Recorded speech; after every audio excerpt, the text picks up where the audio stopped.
నమస్తే అండి. మనం ఈరోజు చేయబోయేది బెండకాయ చారు. కావాల్సిన పదార్థాలు: ఉల్లిగడ్డ, బెండకాయ, టమాటా, పచ్చిమిర్చి. మనం ఇప్పుడు పొయ్యి అంటు పెట్టుకోవాలి, గిన్నె పెట్టుకోవాలి. గిన్నె పెట్టేసిన గిన్నె కాగాలి. కాగినాక నూనె పోస్తా. నూనె పోసుకోవాలి. నూనె కాగాలి కొద్దిసేపు. బెండకాయ ఎన్ని కూరగాయలైనా సరే అన్ని కూరగాయలు పోసుకొని చేసుకుంటే రొట్టెమిర్చి వేసుకోవాలి. తగినంత జీలకర్ర, పప్పు వేసుకోవాలి.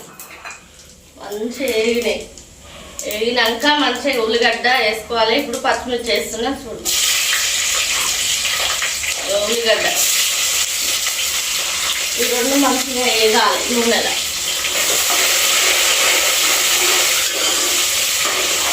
కలుపుకోవాలి బాగా మంచిగా కలగలుపుకుంటా.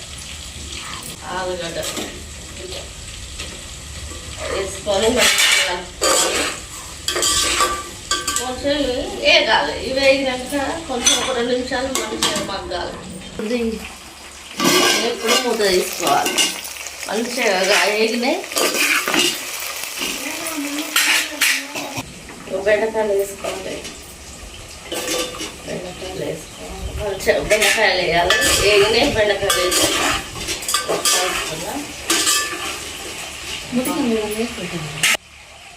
టమాటాలు కూడా వేసేస్తున్నా. వేగాలి, మంచిగా మగ్గాలి.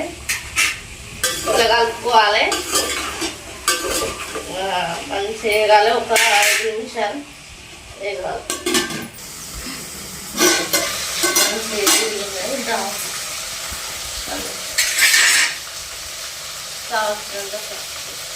పసుపు తగినంత పసుపు, అల్లం వేసుకోవాలి. బెండకాయ చారులకు వేస్తేనే బాగుంటుంది. కొంతమంది ఏమో వేస్తారు అనుకుంటారని అట్లా అనుకోండి. వేస్తేనే మంచిగా ఉంటుంది. ఇట్లా కలుపుకోవాలి.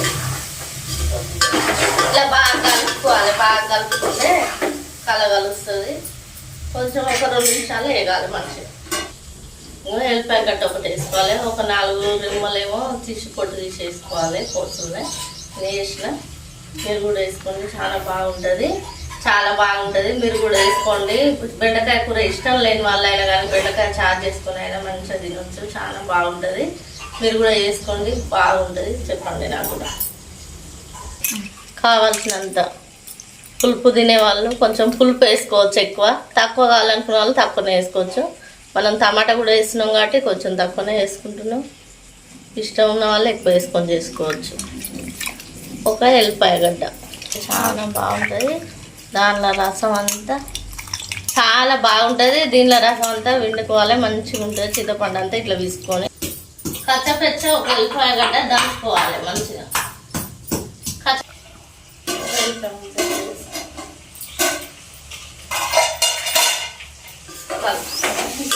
ఇట్లా కలుపుకోవాలి.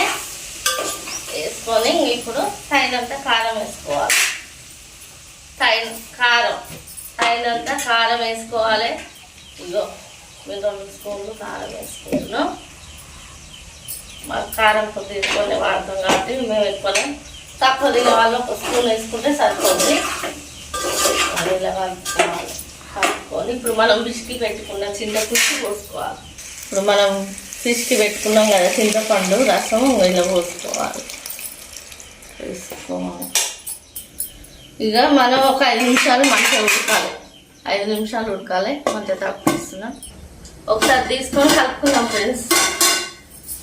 గుమ్మగుమ్మలాడుతుంది చారు బెండకాయ చారు. గుమ్మగుమ్మలాడే బెండకాయ చారు. తుక్క ఉడికేస్తుంది. ఎంత బాగుంది చూస్తుంటే నోరు ఊరిపోతుంది.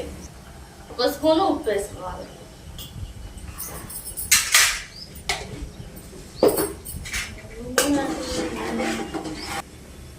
ఉప్పు వేసినాం కదా ఒకసారి కలుపుకోవాలి. కలిపిన కొద్దిగా మసాలాలు 2 నిమిషాలు మసాలా ఇట్లా తుక్క ఉడకాలి ఫ్రెండ్స్. చాలా బాగుంటుంది సాంబారు. బెండకాయ సాంబార్ ఎప్పుడైనా చాలా బాగుంటుంది. ఇంకా ఇట్లా ఉడకాలి, మంచిగా చిక్కదనం వస్తుంది మనకి. మసులుతుంటే అవన్నీ మంచిగా ఉడికి మంచిగా మసులుతుంటే చిక్క వస్తుంది, బాగుంటుంది. ఇప్పుడు మనం కరివేపాకు వేసుకోవాలి ఫ్రెండ్స్. తుక్క ఉడికే దానిలో కరివేపాకు వేసుకుంటే చాలా బాగుంటుంది ఫ్రెండ్స్. అందుకే నేను ఇప్పుడు వేసిన. బెండకాయ చారు అయితే అయింది ఫ్రెండ్స్. బెండకాయ చారు రెడీ. ఇప్పుడు మనది చారు రెడీ అయిపోయింది, దింపేస్తాం. బెండకాయ చారు రెడీ. ఇప్పుడు మనం టేస్ట్ చేయబోతున్నాం. చాలా బాగుంటుంది. వేసుకుంటున్నాం, వస్తుంది ఫ్రెండ్స్.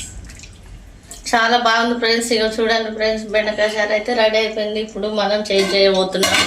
ఎంత ఇక తినబోతున్నాం ఫ్రెండ్స్. మనకింత రూపాయలు ఉంది ఫ్రెండ్స్. చాలా బాగుంది, వస్తుంది. ఎంత బాగుంది అంత బాగుంది. నోట్లో వేసుకుంటే కలిగిపోతుంది ఫ్రెండ్స్. చాలా బాగుంది. మీరు కూడా కావాల్సిన వాళ్ళు ఇంట్లో వేసుకొని తినండి ఫ్రెండ్స్. మీరు కూడా చాలా బాగుంటుంది. మీరు కూడా వేసుకొని ఫ్రెండ్స్. చాలా బాగుంది ఫ్రెండ్స్. చూస్తుంటే అబ్బా ఎంత బాగుంది, ఎంత బాగుంది. తింటుంటేనే మస్తు నోరు ఊరిపోతుంది. ఆ నోరు అయితే ఆగట్లేదు. ఎంత బాగుంది. మీరు కూడా లైక్ చేయండి. నా వీడియో కనుక మీకు నచ్చినట్టయితే లైక్ చేయండి, షేర్ చేయండి, సబ్స్క్రైబ్ చేయండి.